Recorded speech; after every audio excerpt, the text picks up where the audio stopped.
Hallelujah. ಕರ್ತನ ಪರಿಶುದ್ಧ ನಾಮಕ್ಕೆ ಸ್ತೋತ್ರವಾಗಲಿ. ಕರ್ತನ ಸನ್ನಿಧಾನದಲ್ಲಿ ದಿವಸ ಬೆಳಗಿನ ಜಾವದಲ್ಲಿ ಪ್ರಾರ್ಥನೆಗೆ ಸೇರಿ ಬರುವಂತೆ ಕರ್ತನ ಕೊಟ್ಟದ ಕೃಪೆಗಾಗಿ ಕರ್ತನಿಗೆ ಸ್ತೋತ್ರ. ಹಲ್ಲೆಲೂಯಾ. ಕರ್ತನ ಪರಿಶುದ್ಧ ನಾಮಕ್ಕೆ ಸ್ತೋತ್ರವಾಗಲಿ. ನಾವು ಈ ವರ್ಷದ ವಾಗ್ದಾನವನ್ನ ನಾವು ಗಮನಿಸಿದ್ದೇವೆ.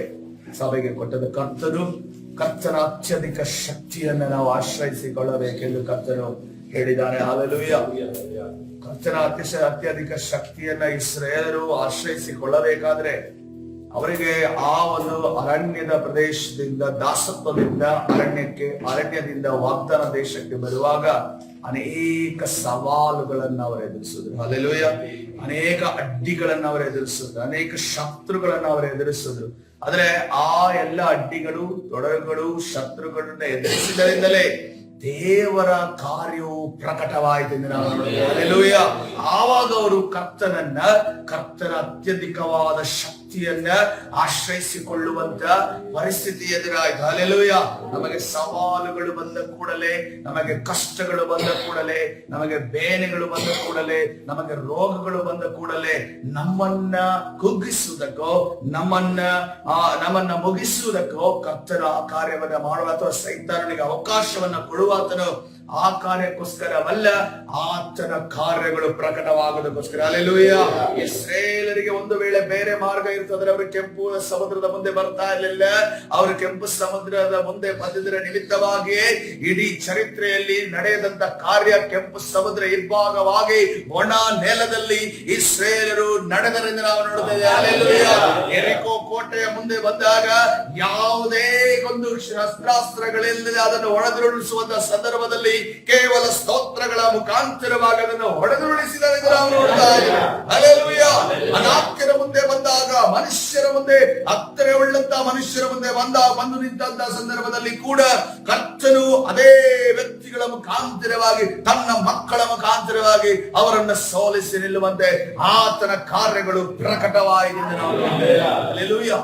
ಅದರ ಪರಿಶುದ್ಧ ನಾಮಕ್ಕೆ ಸ್ತೋತ್ರವಾಗಲಿ. ಈ ದಿನಮಾನದಲ್ಲಿ ನಾವು ನಂಬಬೇಕಾಗಿರುವ ಪ್ರಿಯರೇ, ಈ ವರ್ಷ ನಮಗೆ ಸವಾಲುಗಳು ಏನೇ ಬಂದರೂ ಕೂಡ ನಾವು ಜಯವನ್ನು ಹೊಂದುತ್ತೇವೆ. ಯಾಕಂದ್ರೆ ಕರ್ತನು ನಮ್ಮ ಬಳಿ ಇದ್ದಾನೆ. ಕರ್ತನ ಅತ್ಯಧಿಕವಾದ ಶಕ್ತಿ ನಮ್ಮ ಬಳಿ ಇದೆ. ಕಡೆಯ ಕಾಲದಲ್ಲಿ ಇರುವುದಕ್ಕೆ, ಕಡೆಯ ಕಾಲದಲ್ಲಿ ನಾವು ಜನಿಸಿ ಬರುವುದಕ್ಕೆ ನಾವು ಧನ್ಯರಾಗಿದ್ದೇವೆ. ಯಾಕಂದ್ರೆ ಮೋಶೆ, ಎಲಿಯರು ಅವರು ಈ ಕಾಲದಲ್ಲಿ ನಾವು ಜನಿಸಬೇಕೆಂದು, ಯಾಕಂದ್ರೆ ಮುಂದಿನ ವಿಚಾರಗಳನ್ನ ಕರ್ತನವರಿಗೆ ತಿಳಿಸಿರುತ್ತಾನೆ. ಆ ಒಂದು ವಿಚಾರಕ್ಕೋಸ್ಕರವಾಗಿ ಅವರು ತವಕಪಡಿದೆ. ಹಾಗಾದ್ರೆ ಯೋಚನೆ ಮಾಡ್ರಿ, ಮೋಶೆ ನೋಡಿದಂತ ಕೆಂಪು ಸಮುದ್ರ ಇಬ್ಬಾಗ ಆಗಿರಬಹುದು, ಎಲಿಯನ ಕಾಲದಲ್ಲಿ ನಡೆದಂತ ಅದ್ಭುತಗಳಾಗಿರಬಹುದು, ಅದಕ್ಕಿಂತ ಮಹತ್ತರವಾದ ಅದ್ಭುತ ಈ ಕಾಲದಲ್ಲಿ ನಡೆಯುತ್ತದೆ ಅಂದ್ರೆ ಕರ್ತನ ಶಕ್ತಿ ನಮ್ಮ ಕಣ್ಣ ಮುಂದೆ ಯಾವ ರೀತಿಯಲ್ಲಿ ಪ್ರಕಟಿಸಲಿದೆ. ಹಲ್ಲೆಲೂಯಾ. ಕರ್ತನ ಪರಿಶುದ್ಧ ನಾಮಕ್ಕೆ ಸ್ತೋತ್ರವಾಗಲಿ. ಅದಕ್ಕೋಸ್ಕರವಾಗಿ ನಮಗೆ ಈ ವರ್ಷದಲ್ಲಿ ಬರುವಂತಹ ಸವಾಲುಗಳಿಗೆ ನಾವು ಹೆದರುವಂತ ಅವಶ್ಯಕತೆ ಇಲ್ಲ. ಜಯ ನಮ್ಮದೇ ಆಗಿದೆ. ಕರ್ತನ ಯಾರ ಜೊತೆ ಇರ್ತಾನೋ, ಕರ್ತನ ಅತ್ಯಧಿಕ ಶಕ್ತಿ ಯಾರ ಜೊತೆ ಇರ್ತದೋ ಅವರಿಗೆ ಜಯ ಉಂಟಾಗುವಂತದ್ದಾಗಿದೆ. ಹಲ್ಲೆಲೂಯಾ. ಆದ್ರೆ ಕಾಯುವಂತ ಸಮಯ ಅದು ಬಹಳ ಕ್ಲಿಷ್ಟಕರವಾದ ಸಮಯ. ಆದ್ರೆ ತಾಳ್ಮೆ ನಮ್ಮನ್ನ ಸಿದ್ಧಿಗೆ ತರುತ್ತದೆ ಅನ್ನುವ ವಾಕ್ಯದಲ್ಲಿ ನಾವು ನೋಡ್ತೇವೆ. ಹಲ್ಲೆಲೂಯಾ. ಕರ್ತನ ಪರಿಶುದ್ಧ ನಾಮಕ್ಕೆ ಸ್ತೋತ್ರವಾಗಲಿ. ಕರ್ತನ ಸನ್ನಿಧಾನದಲ್ಲಿ ಈ ಸಮಯದಲ್ಲಿ ವಾಕ್ಯ ಭಾಗಕ್ಕೆ ಹೋಗೋಣ. ಇವತ್ತಿನ ದಿವಸ ನಾವೊಂದು ವಾಕ್ಯ ಭಾಗವನ್ನ ಧ್ಯಾನಿಸಲು, ಈ ಒಬ್ಬ ಸ್ತ್ರೀ ಆಕೆಯ ಜೀವಿತದ ಪ್ರತಿ ಕ್ಷಣದಲ್ಲಿ ಬಂದಂತ ಆಕೆಯ ಒಂದು ಸಮಸ್ಯೆಗಳನ್ನ ದೇವರು ಯಾವ ರೀತಿಯಲ್ಲಿ ಬಿಡುಗಡೆಗೊಳಿಸಿದನಂತಂದ್ರೆ, ಆಕೆಯ ಜೊತೆನೇ ದೇವರು ಯಾವಾಗಲೂ ಇದ್ದರು ಮತ್ತು ಆಕೆಯು ಕೂಡ ದೇವರ ಜೊತೆ ಇದ್ದಳು ಅನ್ನೋದನ್ನ ನಮಗೆ ದೇವರ ವಾಕ್ಯ ತಿಳಿಸುವಂತದ್ದಾಗಿದೆ. ಹೋಗೋಣ ದೇವರ ವಾಕ್ಯಕ್ಕೆ. ಈ ಸಮಯದಲ್ಲಿ 2ನೇ ಅರಸುಗಳ ಪುಸ್ತಕ 4ನೇ ಅಧ್ಯಾಯಕ್ಕೆ ಹೋಗೋಣ. 8ನೇ ವಚನದಿಂದ. 2ನೇ ಅರಸುಗಳ ಪುಸ್ತಕ 4ನೇ ಅಧ್ಯಾಯ 8ನೇ ವಚನ. ಒಂದು ಸಾರಿ ಎಲೀಷನು ಶೂನೇಮಿಗೆ ಹೋದನು. ಹಲ್ಲೆಲೂಯಾ. ಕರ್ತನ ಪರಿಶುದ್ಧ ನಾಮಕ್ಕೆ ಸ್ತೋತ್ರ. ಶೂನೇಮ್ ಎನ್ನುವಂತ ಒಂದು ಊರಿಗೆ ಹೋದನು, ಅಥವಾ ಶೂನೇಮಿಯ ಸ್ತ್ರೀಯ ಬಗ್ಗೆ ನಾವಲ್ಲಿ ವಿಚಾರವನ್ನು ನಾವು ನೋಡ್ತಾ ಇದ್ದೇವೆ. ಈ ಶೂನೇಮಿಯ ಸ್ತ್ರೀಯ ವಿಚಾರವಾಗಿ ನೋಡೋದಾದ್ರೆ, ವಿಶೇಷವಾಗಿ ಶೂನೇಮಿಯ ಸ್ತ್ರೀಯ ಎಲ್ಲಾ ಪರಿಸ್ಥಿತಿಗಳಲ್ಲಿ, ಮನೆಯ ಎಲ್ಲಾ ಪರಿಸ್ಥಿತಿಗಳಲ್ಲಿ ದೇವರು ಇದ್ದು ದೇವ ಮನುಷ್ಯನ ಮುಖಾಂತರವಾಗಿ ಅನೇಕ ಕಾರ್ಯಗಳನ್ನ ಮಾಡೋದನ್ನು ಗಮನಿಸ್ತೇವೆ. ಇವತ್ತಿನ ದಿವಸ ಒಂದು ಕಾರ್ಯಗಳ ಬಗ್ಗೆ ನಾವು ಧ್ಯಾನ ಮಾಡ್ಲಿಕ್ಕೆ ಹೋಗ್ತಿದ್ದೇವೆ. ಅದು ಏನಾಗಿರಬಹುದು ಅನ್ಕೊಂಡು ನೋಡುವಾಗ ನಮ್ಮ ಜೀವಿತದಲ್ಲಿ ಕೂಡ ಈ ರೀತಿಯ ಪರಿಸ್ಥಿತಿ ಬಂದಿರಬಹುದು. ಯಾವ ರೀತಿ ಪರಿಸ್ಥಿತಿ ಅಂದ್ರೆ, ನಮ್ಮ ಜೀವಿತದಲ್ಲಿ ಬರಡಾದ ಪರಿಸ್ಥಿತಿ, ಯಾವುದೇ ಅಲ್ಲಿ ಕಸ ಕಡ್ಡಿಗಳು ಯಾವ ಒಂದು ಸಸಿ ಕೂಡ ಹುಟ್ಟುವುದಕ್ಕೆ ಸಾಧ್ಯವಿರೋದಿಲ್ಲ. ಆದ್ರೆ ದೇವರು ಅಲ್ಲಿ ಫಲವನ್ನು ಕೊಡುವ ದೇವರಾಗಿದೆ. ಹಲ್ಲೆಲೂಯಾ. ಕರ್ತನ ಪರಿಶುದ್ಧ ನಾಮಕ್ಕೆ ಸ್ತೋತ್ರವಾಗಲಿ. ನೀವೇ ಯೋಚನೆ ಮಾಡ್ರಿ, ಈ ಸಾಕನ ಕಾಲದಲ್ಲಿ ಒಂದು ವೇಳೆ ನೀವು ಇದ್ದಿದ್ರೆ ನಿಮ್ಮ ಕೈಯಲ್ಲಿ ಬೀಜ ಇದೆ, ಹೌದು, ಆದ್ರೆ ಎಲ್ಲಿ ಬಿತ್ತಬೇಕು? ಫಲವತ್ತಾದ ಕೆಂಪು ಮಣ್ಣಲ್ಲಿ ಬಿತ್ತೋದಲ್ಲ, ಅಥವಾ ಗೊಬ್ಬರ ಉಳ್ಳಂತ ಮನೆ ಬಿತ್ತೋದಲ್ಲ, ನೀರಾವರಿ ಉಳ್ಳಂತ ಬಿತ್ತೋದಲ್ಲ. ಮರುಭೂಮಿಯಲ್ಲಿ ನೀನು ಆ ಬೀಜಗಳನ್ನ ಬಿತ್ತಬೇಕು. ಮರುಭೂಮಿಯಲ್ಲಿ ಬೀಜಗಳನ್ನ ಬಿತ್ತಿ ಏನ್ ನಿರೀಕ್ಷೆ ಮಾಡಬೇಕು? ಅಲ್ಲಿ ಬೆಳೆ 100% ಬರುತ್ತೆ. ದೇವರ ಮೇಲೆ ನಂಬಿಕೆ ಇಡಬೇಕು, ನಿರೀಕ್ಷೆ ಇಡಬೇಕು ಅನ್ನುವಂತ ಸವಾಲು ಯಾರಿಗಿತ್ತು? ಈಸಾಕನಿಗಿತ್ತು. ಆದ್ರೆ ಈಸಾಕನು ತನ್ನ ಕೈಯಲ್ಲಿರೋ ಬೀಜವನ್ನು ಅದನ್ನ ವ್ಯಕ್ತ ಮಾಡಲಿಲ್ಲ. ಅದನ್ನ ಏನು ಮಾಡ್ತಾ ಇದ್ರೆ, ಆ ಬೀಜವನ್ನ ತೆಗೆದುಕೊಂಡು ಬಿತ್ತುವುದು ಸುಲಭ ಮರಳಲ್ಲಿ, ಯಾಕಂದ್ರೆ ಬಹಳ ವೇಗವಾಗಿ ನಾವು ಆಳಕ್ಕೆ ಬಿತ್ತಬಹುದು. ಆದ್ರೆ ಫಲವನ್ನ ತೆಗೆದುಕೊಳ್ಳುವುದು, ಫಲವನ್ನ ಪಡೆಯುವುದು ಅಷ್ಟು ಸುಲಭವಾದ ಮಾತಿರಲಿಲ್ಲ. ಅದು ಎಂದಿಗೂ ಸಾಧ್ಯವೇ ಇಲ್ಲ. ಯಾಕೆಂದ್ರೆ ಯಾರು ಕೂಡ, ಯಾವ ಮೂರ್ಖನು ಕೂಡ ಮರುಭೂಮಿಯಲ್ಲಿ ಹೋಗಿ ಅಥವಾ ಆ ಬರಡಾದ ಈ ಭೂಮಿಯಲ್ಲಿ ಹೋಗಿ ಯಾವುದೇ ಕಾರಣಕ್ಕೂ ಬಿತ್ತುವುದಕ್ಕೆ ಹೋಗೋದಿಲ್ಲ. ಆದ್ರೆ ಕಥಾದಿ ಕರ್ತನು ಅದರ ನಂಬಿಕೆಯ ನಿಮಿತ್ತವಾಗಿ ಮತ್ತು ಕರ್ತನು ನಂಬಿಕಸ್ಥನಾದ ನಿಮಿತ್ತವಾಗಿ ಆತನು ಬೆಳೆಯನ್ನು ಕೊಟ್ಟ ಎಂದು ನಾವು ನೋಡ್ತೇವೆ. ಹಲ್ಲೆಲೂಯಾ. ಯಾವ ಚರಿತ್ರೆ, ಯಾವ ವಿಜ್ಞಾನ ಮರುಭೂಮಿಯಲ್ಲಿ ಯಾವುದೇ ಕಾರಣ. ಯಾಕೆಂತಂದ್ರೆ ಇಸ್ರೇಲ್ ಈಗಲೂ ಕೂಡ ಬೇರೆ ಕಡೆಯಿಂದ ಮಣ್ಣನ್ನು ತರಿಸಿ ಅಲ್ಲಿ ವ್ಯವಸಾಯವನ್ನ ಮಾಡುತ್ತಾರೆ.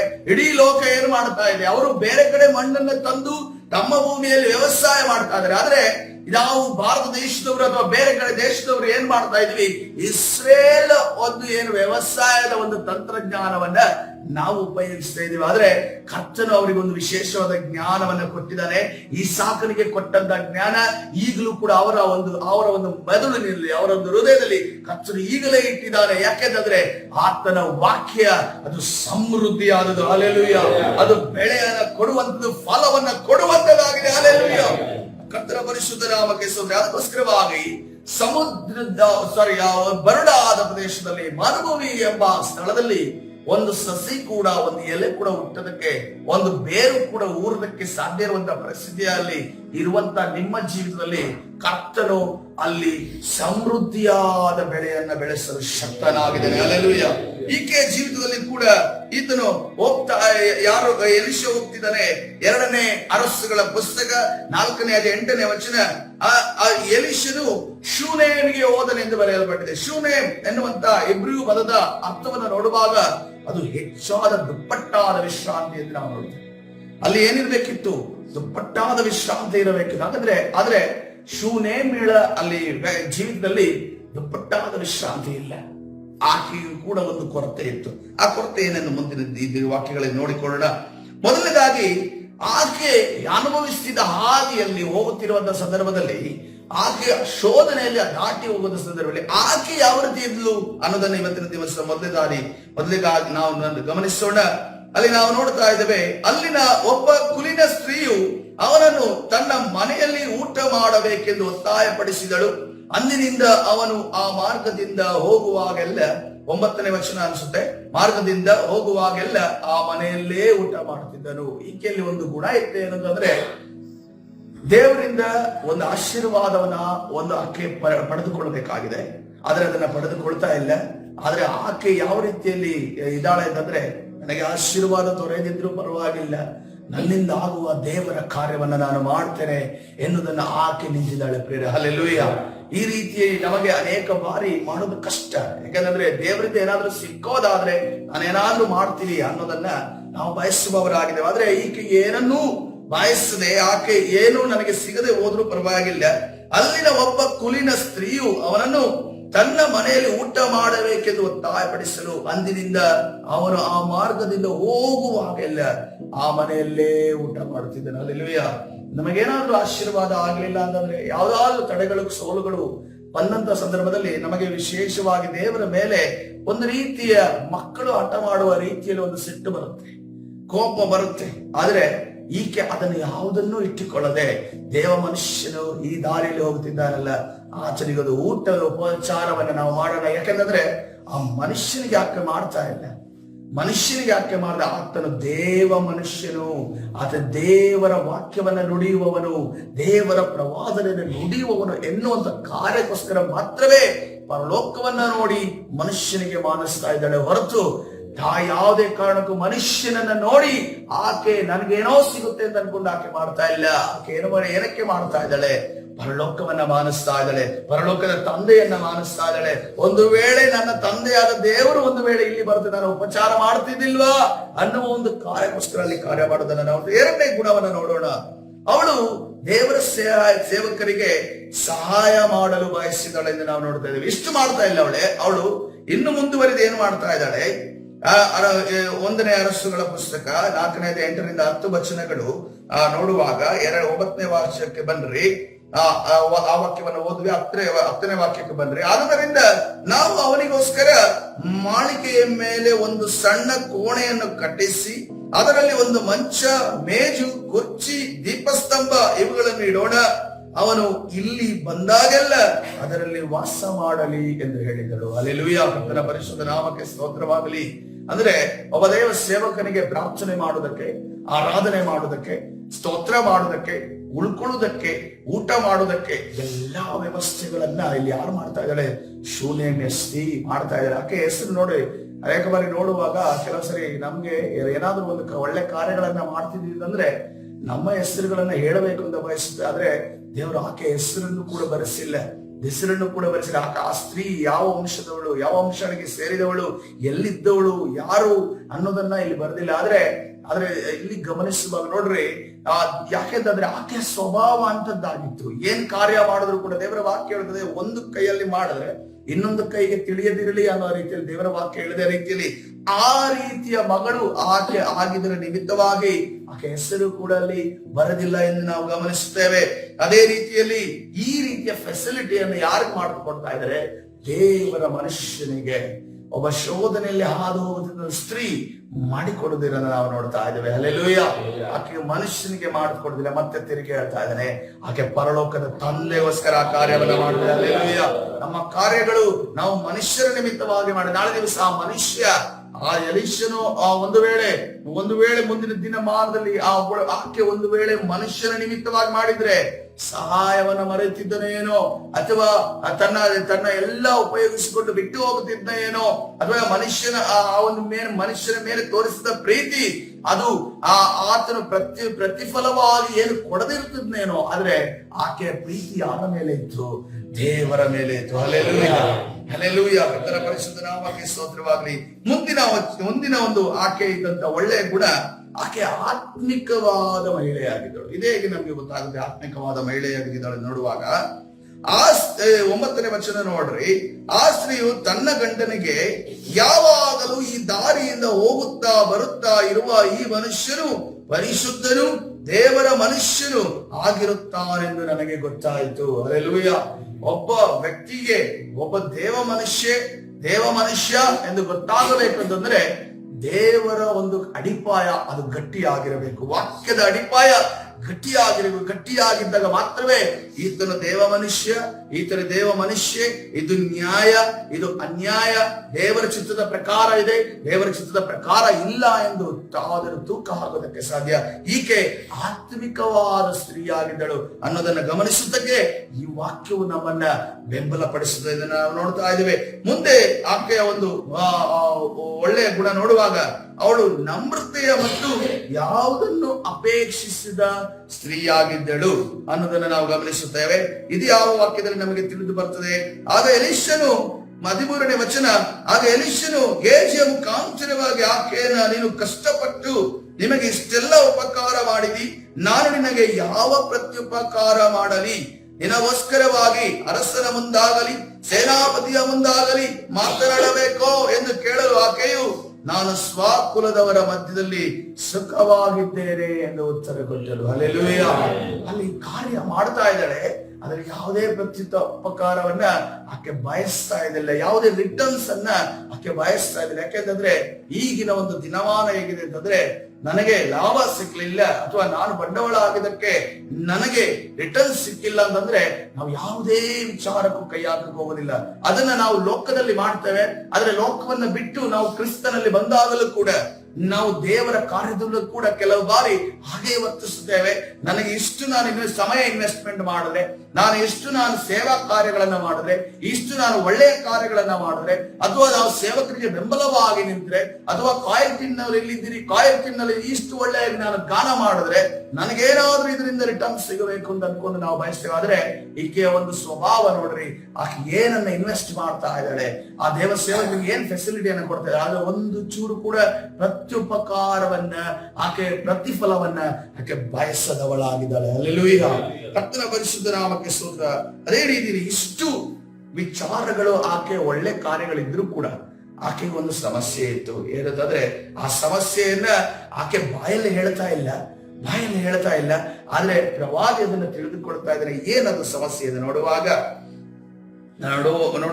ಮುಂದೆ ನೋಡ್ರಿ, ಒಂದು ಅರಸುಗಳ ಪುಸ್ತಕ 4ನೇ ಅಧ್ಯಾಯ 13ನೇ ವಚನದಲ್ಲಿ ನಾವು ನೋಡುವಾಗ 13-14 ನೋಡುವಾಗ, ಆಕೆಯು ನಾನು ಸ್ವಕುಲದವರ ಮಧ್ಯದಲ್ಲಿ ಸುಖವಾಗಿದ್ದೇನೆ ಉತ್ತರ ಕೊಟ್ಟಳು. ಆಮೇಲೆ ಎಲಿಷನು ಗೇಜಿಯನ್ನು, ನಾವು ಆಕೆಗೆ ಯಾವ ಉಪಕಾರವನ್ನು ಮಾಡಬಹುದು ಎಂದು ಕೇಳಲು ಅವನು ಆಕೆಗೆ, ಮಗನಿಲ್ಲ, ಗಂಡನು ಮುದುಕನಾಗಿದ್ದೇನೆ ಅಂದನು. ಹಲ್ಲೆಲೂಯಾ, ಕರ್ತನ ಪರಿಶುದ್ಧ ನಾಮಕ್ಕೆ ಸ್ತೋತ್ರವಾಗಲಿ. ಇಷ್ಟೆಲ್ಲ ಆಸ್ತಿ ಇದೆ, ಇಷ್ಟೆಲ್ಲ ಫೆಸಿಲಿಟಿ ಇದೆ, ಯಾರೋ ಹೊರಗಡೆ ಬಂದರೂ ಕೂಡ ಆತನಿಗೆ ಮನೆ ಮಾಡಿ ಎಲ್ಲಾ ಫೆಸಿಲಿಟಿಯನ್ನು ಮಾಡಿಕೊಡ್ತಿದ್ದಾರೆ. ಅಂದ್ರೆ ಅವರ ಒಂದು ಆಸ್ತಿ ಅಂತಸ್ತನ್ನ ಯಾವ ರೀತಿ ಇರ್ಬೋದು, ಅವ್ರು ಯಾವ ಒಂದು ಐಶ್ವರ್ಯದಲ್ಲಿ ಜೀವಿತ ಮಾಡ್ತಿದ್ದಾರೆ. ಆದ್ರೆ ಮುಂದೆ ಯಾರಿಗೆ ಇದನ್ನು ಒಪ್ಪಿಸಿಕೊಡೋಣ ನೋಡೋಣ ಅಂತಂದ್ರೆ ಅಲ್ಲಿ ಯಾವುದೇ ಸಂತಾನ ಅವರಿಗಿಲ್ಲ.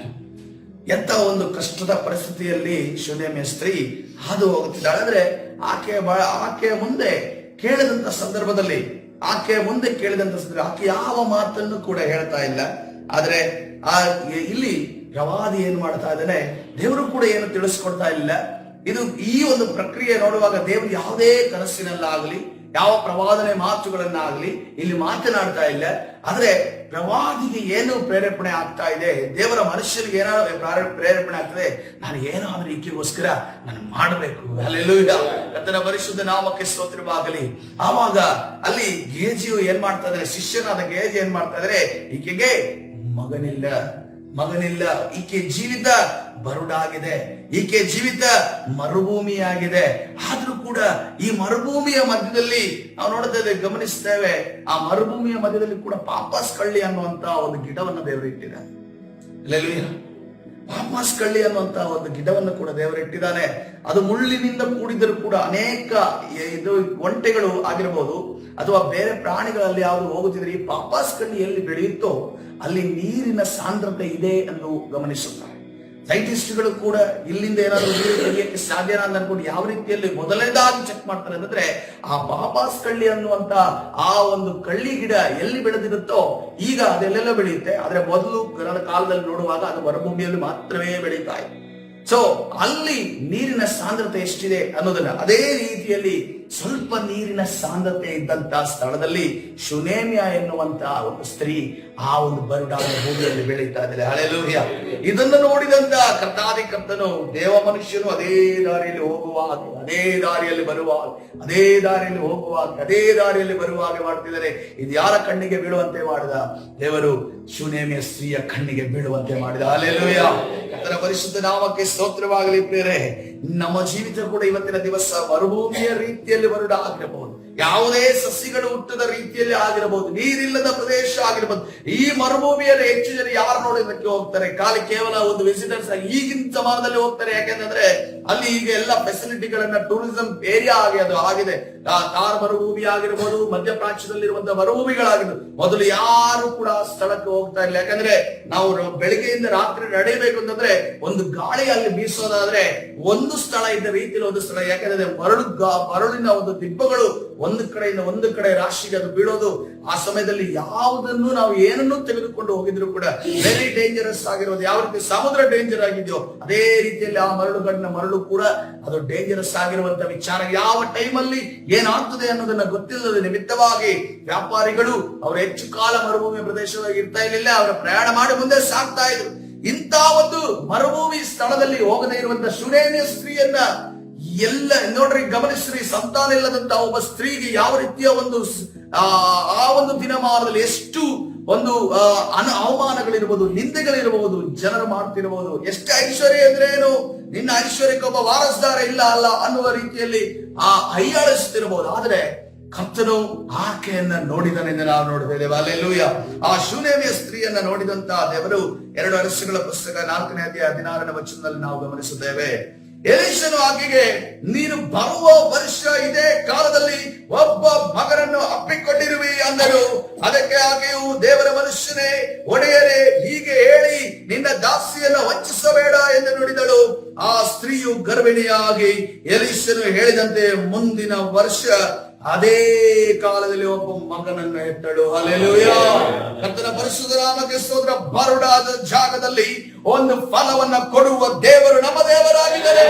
ಆತನಿಗೆ ಅಸಾಧ್ಯವಾದದ್ದು ಒಂದೂ ಇಲ್ಲ. ಹಲ್ಲೆಲೂಯಾ.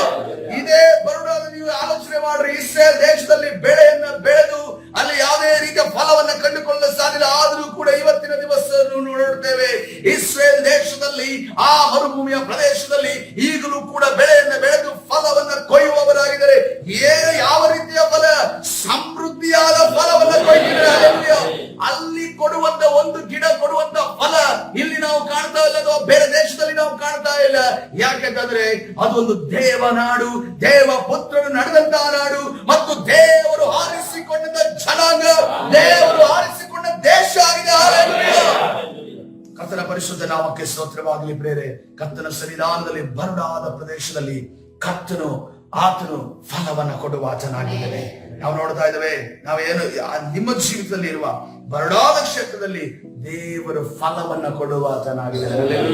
ಕರ್ತನ ಪರಿಶುದ್ಧ ನಾಮಕ್ಕೆ ಸ್ತೋತ್ರವಾಗಲಿ. ಅದಕ್ಕೋಸ್ಕರವಾಗಿ ನಮ್ಮ ಜೀವಿತದಲ್ಲಿ ಬರುಡಾದ ಪರಿಸ್ಥಿತಿಗಳಿರಬಹುದು. ಬರುಡಾದ ಪರಿಸ್ಥಿತಿಗಳು ಯಾಕೆ ಬಂದಿದೆ ನೋಡುವಾಗ, ಅದು ಅಸಾಧ್ಯವಾದ ಕಾರ್ಯ. ಅಲ್ಲಿ ಬೆಳೆ ಬೆಳೆಯೋದು ಯಾವ ಮೂರ್ಖನು ಕೂಡ ಮಾಡೋದಿಲ್ಲ. ಆದ್ರೆ ದೇವರು ಅದರ ಮಧ್ಯದಲ್ಲಿ ಬೆಳೆಯನ್ನ ಬೆಳೆಸಿ ಆತನ ಫಲವನ್ನ ಕೊಟ್ಟು ನಮ್ಮನ್ನ ಅದೇ ರೀತಿಯಲ್ಲಿ ಆತನ ಮಹಿಮೆಯನ್ನ ಆತನ ಮೇಲೆತ್ತುವ ಆತನಾಗಿದ್ದಾನೆ. ಹಲ್ಲೆಲೂಯಾ. ಈ ವರ್ಷದಲ್ಲಿ ಬೇರೆ ಅನೇಕ ಅದೇ ರೀತಿಯ ಕಾರ್ಯಗಳು ನಮ್ಮ ಜೀವಿತದಲ್ಲಿ ಬರ್ಲಿಕ್ಕಿದೆ. ಹಲ್ಲೆಲೂಯಾ. ಸವಾಲು ಬರುವಾಗ ದುತ್ತಿಗೆದುವ ಅವಶ್ಯಕತೆ ಇಲ್ಲ. ಸೈತಾನನಿಗೆ ಅದೇ ಕೆಲಸ ಇರೋದು. ಅವನು ಯಾವಾಗ ನೋಡೋದು ನಮಗೆ ಸವಾಲು ನೋಡುತ್ತಾನೆ. ಆದ್ರೆ ಜಯ ಕೊಡುವ ದೇವರು, ನಮ್ಮ ಜಯ ಧ್ವಜ ಆಗಿರುವಂತಹ ಯೆಹೋವ ನಿಸ್ಸಿ ನಮ್ಮ ಜೊತೆ ಇದ್ದಾನೆ. ನಾವು ಈ ಸವಾಲು ಇರುವಾಗಲೇ, ಯಾಕಂದ್ರೆ ನೋಡ್ರಿ, ಇಸ್ರೇಲರನ್ನ ಗಮನಿಸ್ರಿ, 1948ನೇ ಇಸ್ವಿಗೆ ಅವರಿಗೆ ಸ್ವಾತಂತ್ರ್ಯ ಸಿಕ್ಕುವ ಮುಂಚೆ ಎಲ್ಲರೂ ಕೂಡ ಇಸ್ರೇಲರು ಅವರು ಸ್ವದೇಶಕ್ಕೆ ಬಂದರು. ಸ್ವದೇಶಕ್ಕೆ ಬಂದಂತ ಸಂದರ್ಭದಲ್ಲಿ 2 ಗಂಟೆಯಲ್ಲಿ ಯುದ್ಧ ಅನೌನ್ಸ್ ಆಯ್ತು. ಯುದ್ಧ ಅನೌನ್ಸ್ ಆದಂತ ಸಂದರ್ಭದಲ್ಲಿ ಯಾರು ಕೂಡ ಮನೆಯಲ್ಲಿ ಕೂರ್ಲಿಲ್ಲ. ಒಂದೇ ಕ್ಷಣದಲ್ಲಿ ಆ ಯುದ್ಧದ ಸೂಟನ್ನ ಧರಿಸಿಕೊಂಡು ಯುದ್ಧ ಮಾಡೋದಕ್ಕೆ ಸಿದ್ಧರಾದ್ರು. ಯಾಕೆಂದ್ರೆ ಅವ್ರು ಯುದ್ಧ ನೋಡ್ತಿರೋದು ಈಗಿನಿಂದ ಅಲ್ಲ, ಆದಿಯಿಂದಲೇ ಅವರು ಯುದ್ಧವನ್ನ ನೋಡ್ತಿದ್ದಾರೆ ತಮ್ಮ ಒಂದು ಜಾಗಕ್ಕೋಸ್ಕರವಾಗಿ. ಅದಕ್ಕೋಸ್ಕರವಾಗಿ ನಮ್ಮ ಜೀವಿತದಲ್ಲಿ ಕೂಡ ನಾನು ಯಾವಾಗ ವಿಶ್ವಾಸಿಯಾಗೋದಕ್ಕಿಂತ ಮುಂಚೆ ನಾನು ಯಾವ ರೀತಿಯಲ್ಲಿ ಯೇಸುವನ್ನು ನಂಬಿಕೊಂಡು ನಾವು ಬಂದೆವು, ನಾವು ಈಗೆಲ್ಲ ಶೋಧನೆಗಳನ್ನು ನೋಡ್ತಿರೋದು. ಇದೇನು ಹೊಸದ ಶೋಧನೆ ಅಲ್ಲ, ಸೈತಾನನು ತಂದಾಗ್ತಿರೋದು ನಮಗೆ ಯಾವುದೇ ದೊಡ್ಡ ಸವಾಲಲ್ಲ. ನಾವು ಇದಕ್ಕಿಂತ ಅನೇಕ ದೊಡ್ಡ ದೊಡ್ಡ ಶೋಧನೆಗಳನ್ನು ಎದುರಿಸಿದ್ದೇವೆ ಪ್ರಿಯರೇ. ಅದಕ್ಕೋಸ್ಕರ ಸುಮ್ಮನೆ ಕೂರುವ ಅಗತ್ಯ ಇಲ್ಲ. ದೇವರು ನಮ್ಮನ್ನ ನಮ್ಮ ಬರುಡಾದ ಜೀವಿತದಲ್ಲಿ ಆತನು ಫಲವನ್ನ ಕೊಡುವ ಅದರ ಪರಿಶುದ್ಧ ನಾಮಕ್ಕೆ ಸ್ತೋತ್ರವಾಗಲಿ. ಇವತ್ತಿನ ದಿವಸ ಈ ವಾಕ್ಯ ನಿಮ್ಮನ್ನ ಮಾಡುತ್ತಿದ್ದ ಕಾರ್ಯ, ನಿನ್ನ ಬೇಸರಗೊಳ್ಳದೆ ಕುಗ್ಗಿಕೊಂಡು ಕೂರೋದು ಬೇಡ, ಎದ್ದು ನಿಲ್ಲು. ಹಲ್ಲೆಲೂಯಾ. ಈ ಒಂದು ಶೋಧನೆ ಸಂದರ್ಭದಲ್ಲಿ ನೀನು ಪ್ರಾರ್ಥನೆ ಮಾಡಬೇಕು. ಈ ಶೋಧನೆ ಸಂದರ್ಭದಲ್ಲಿ ನೀನು ಅನ್ಯ ಭಾಷೆಯನ್ನು ಮಾತಾಡಬೇಕು. ಈ ಶೋಧನೆಯ ಸಂದರ್ಭದಲ್ಲಿ ನೀನು 4-5 ದೇವರ ಹಾಡುಗಳನ್ನು ಹಾಡಿ ಸ್ತುತಿ ಮಾಡಬೇಕು. ಈ ಶೋಧನೆ ಸಂದರ್ಭದಲ್ಲಿ ಸತ್ಯವೇದ ವಾಕ್ಯಗಳನ್ನ 10-15 ಚಾಪ್ಟರ್ಗಳನ್ನು ಓದಿ ನೀನು ದೇವರನ್ನ ಮಹಿಮೆ ಪಡಿಸಬೇಕಾಗಿದೆ. ಹಲ್ಲೆಲೂಯಾ. ಸಮಾಧಾನ ಸುಖ ಇರುವಾಗ ಟೈಮ್ ಟೇಬಲ್ ಅನ್ನ ಮಾಡಿ ಓದೋದದ್ದು ಬಹಳ ದೊಡ್ಡ ವಿಚಾರ ಅಲ್ಲ. ಶೋಧನೆ ಇರುವಂತ ಸಂದರ್ಭದಲ್ಲಿ ನಾವು ಎದ್ದು ನಾವು ಪ್ರಾರ್ಥನೆ ಮಾಡೋದು ಅದು ಪ್ರಾಮುಖ್ಯ. ಯಾಕಂದ್ರೆ ದೇವರು ನಮ್ಮನ್ನ, ನೀನು ಸಮಾಧಾನವಾಗಿ ಹಾಸಿಗೆಯಲ್ಲಿ ಮಲ್ಕೊಂಡ ಹೇಳಿಲ್ಲ, ನೀನು ಯುದ್ಧ ಭೂಮಿ, ನೀನು ಯಾವಾಗ ರಕ್ಷಣೆ ಮಾಡಿದ್ಯೋ ನೀನು ಯುದ್ಧ ಮಾಡಬೇಕು ಅಂತ ಅನ್ಕೊಂಡು ಹೇಳಿದ್ದಾರೆ. ಹಲ್ಲೆಲೂಯಾ.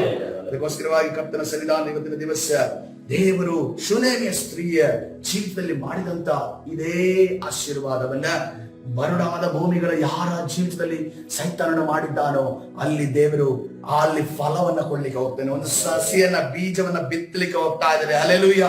ಈ ಸಮಯದಲ್ಲಿ ಕೊಯ್ಯುವಂತ ವರ್ಷ ಇದಾಗಿದೆ. ಹಲ್ಲೆಲೂಯಾ. ನಾವು ಕೊಯ್ತೇವೆ ಯಾರ ಬಲದಿಂದ? ಕರ್ತನನ್ನ ಮತ್ತು ಕರ್ತನ ಅತ್ಯಧಿಕವಾದ ಶಕ್ತಿಯನ್ನ ಆಶ್ರಯಿಸಿಕೊಂಡವರಾಗಿ ನಾವು ಕೊಯ್ಯುವವರಾಗಿದ್ದೇವೆ. ಕರ್ತನ ಸನ್ನಿಧಾನದ ಈ ಸಮಯದಲ್ಲಿ ವಾಗ್ದಾನದ ವಾಕ್ಯವನ್ನ ಹೊಂದಿಕೊಳ್ಳೋಣ. ಮೊದಲನೇ 2ನೇ ಅರಸುಗಳ ಪುಸ್ತಕ 4ನೇ ಅಧ್ಯಾಯ 17ನೇ ವಚನ ನಾವು ನೋಡ್ತಾ ಇದ್ದೇವೆ. 17ನೇ ವಚನ. ಪರಿಶುದ್ಧ ನಾಮಕ್ಕೆ ಸ್ತೋತ್ರವಾಗಲಿ. ಈ ವಾಕ್ಯವನ್ನ ನಾವು ಪ್ರವಾದನ ವಾಕ್ಯವಾಗಿ ಇವತ್ತಿನ ದಿವಸ ತೆಗೆದುಕೊಳ್ಳೋಣ. ಕರ್ತನ ವಾಕ್ಯವು ಖಂಡಿತ ಅದು ನೆರವೇರುವಂತದ್ದಾಗಿದೆ ಪ್ರಿಯರೇ. ಹಲ್ಲೆಲೂಯಾ. ಈ ಸಮಯದಲ್ಲಿ ಪ್ರಾರ್ಥನೆ ಮಾಡಿಕೊಳ್ಳೋಣ. ಪರಿಶುದ್ಧನಾದ ದೇವರ ನಿನ್ನ ನಾಮಕ್ಕೆ ಸ್ತೋತ್ರ. ಕರ್ತನೇ, ನೀನು ಅದ್ಭುತ ಮಾಡುವ ದೇವರ ನೀನು ಆಗಿದ್ದಿ ಸ್ವಾಮಿ. ಕರ್ತನೇ, ಈ ವರ್ಷದ ವಾಗ್ದಾನ ಸ್ವಾಮಿ ನಮ್ಮನ್ನ ಕರ್ತನೆ ಎಬ್ಬಿಸಿ ನಿಲ್ಲಿಸಿದೆ ಕರ್ತನೆ. ಹೌದು ಸ್ವಾಮಿ, ನಮ್ಮ ಮುಂದೆ ಸವಾಲುಗಳಿದೆ ಅಂತಂದ್ರೆ ಸ್ವಾಮಿ ಕರ್ತನೆ, ನೀನೊಂದು ದೊಡ್ಡ ಮಾತ್ಕಾರ್ಯಗಳನ್ನು ನಮ್ಮ ಕಣ್ಣ ಮುಂದೆ ಮಾಡ್ಲಿಕ್ಕಿದೀಯಾ. ಅದೇ ರೀತಿಯಲ್ಲಿ ಆ ಮಾತ್ಕಾರ್ಯವನ್ನ ಮಾಡಿ ನಮಗೆ ನೀನು ಜಯ ಕೊಡ್ಲಿಕ್ಕಿದೀಯಾ ಕರ್ತನೆ. ನಿನ್ನ ದೊಡ್ಡ ಕಾರ್ಯ ನಮ್ಮ ಜೀವಿತದಲ್ಲಿ ನಡೆಯುವುದಕ್ಕಾಗಿ ಸ್ತೋತ್ರ. ಶೂನೇಮಿಯ ಸ್ತ್ರೀಯನ್ನ ನಿನ್ನ ಕಣ್ಣುಗಳು ನೋಡಿದವಲ್ಲ ಸ್ವಾಮಿ. ಶೂನೇಮಿಯ ಸ್ತ್ರೀಯಲ್ಲಿ ಕರ್ತನೆ ಹೃದಯದಲ್ಲಿ ಕರ್ತನೆ ನಿನ್ನ ಕಾರ್ಯಗಳನ್ನ ಮಾಡಿದೆಯಲ್ಲ ಕರ್ತನೆ, ಅದಕ್ಕಾಗಿ ನಿನಗೆ ಸ್ತೋತ್ರ. ಇವತ್ತಿನ ದಿವಸ ಶೂನೇಮಿಯ ಸ್ತ್ರೀಯ ಪರಿಸ್ಥಿತಿಯಲ್ಲಿ ಕರ್ತನೆ ಒಂದು ವೇಳೆ ನಾವಿರೋದಾದ್ರೆ ಸ್ವಾಮಿ ಕರ್ತನೆ, ನಮ್ಮಲ್ಲಿ ಜೀವಿತದಲ್ಲಿ ಕೂಡ ನೀನು ಅದ್ಭುತ ಮಾಡು ಸ್ವಾಮಿ ಕರ್ತನೆ. ನೆನೆಸಿದ ಕಾರ್ಯಗಳನ್ನು ನೀನು ಮಾಡೋದಕ್ಕಾಗಿ ಸ್ತೋತ್ರ. ಅಸಾಧ್ಯವಾದ ಕಾರ್ಯಗಳನ್ನು ನೀನು ಮಾಡೋದಕ್ಕಾಗಿ ಸ್ತೋತ್ರ. ಶತ್ರುವಿನ ಎಲ್ಲ ತಂತ್ರಗಳನ್ನ ನೀನು ನಾಶ ಮಾಡೋದಕ್ಕಾಗಿ ಸ್ತೋತ್ರ ಕರ್ತನೆ. ರಾಜ, ಈ ಲೋಕದಲ್ಲಿ ಇರುವವನು ಕರ್ತನೆ ಒಂದು ರೀತಿಯ ಬುದ್ಧಿವಂತಿಕೆಯನ್ನು ಹೊಂದಿದರೆ ನಮ್ಮಲ್ಲಿರುವ ಸ್ವಾಮಿ ಅದಕ್ಕಿಂತ ದೊಡ್ಡವನಾಗಿದ್ದಾರೆ, ಹೆಚ್ಚಿನವನಾಗಿದ್ದಾರೆ ಸ್ವಾಮಿ. ನಾವು ನಿನ್ನನ್ನ ನಂಬಿದ್ದೇವೆ ಸ್ವಾಮಿ. ಈ ಶೋಧನೆಯ ಪರಿಸ್ಥಿತಿಯಲ್ಲಿ ಕೂಡ ಕರ್ತನೆ ನಾವು ನಿನ್ನಲ್ಲಿ ನಂಬಿದ್ದೇವೆ, ನಿನ್ನಲ್ಲಿ ಉಲ್ಲಾಸ ಪಡುತ್ತೇವೆ, ನಿನ್ನಲ್ಲಿ ಸಂತೋಷಿಸುತ್ತೇವೆ ಕರ್ತನೆ. ರಾಜಾ, ವಿರೋಧವಾಗಿ ಕರ್ತನೆ ನಮ್ಮನ್ನ ಕುಗ್ಗಿಸುವಂತ, ಸೋಲಿಸುವಂತ, ನಿರಾಶೆಗೊಳಿಸುವಂತ ಎಲ್ಲ ಸೈತಾನನ ಕಾರ್ಯಗಳನ್ನ ನಜರೇತಿನ ಯೇಸುವಿನ ನಾಮದಲ್ಲಿ ಬಂಧಿಸಿ ಮುರಿದಾಕಾಗಿ ಬಿಡುಗಡೆ ಉಂಟು ಮಾಡಿ ನೀನು ತಾನೇ ನಡೆಸು. ಕರ್ತನಾದ ಯೇಸು ಸ್ವಾಮಿ ಹೆಸರಿನಲ್ಲಿ ಪ್ರಾರ್ಥಿಸಿ ಹೊಂದಿಕೊಳ್ತೇನೆ ಜೀವವುಳ್ಳ ತಂದೆ. ಆಮೆನ್.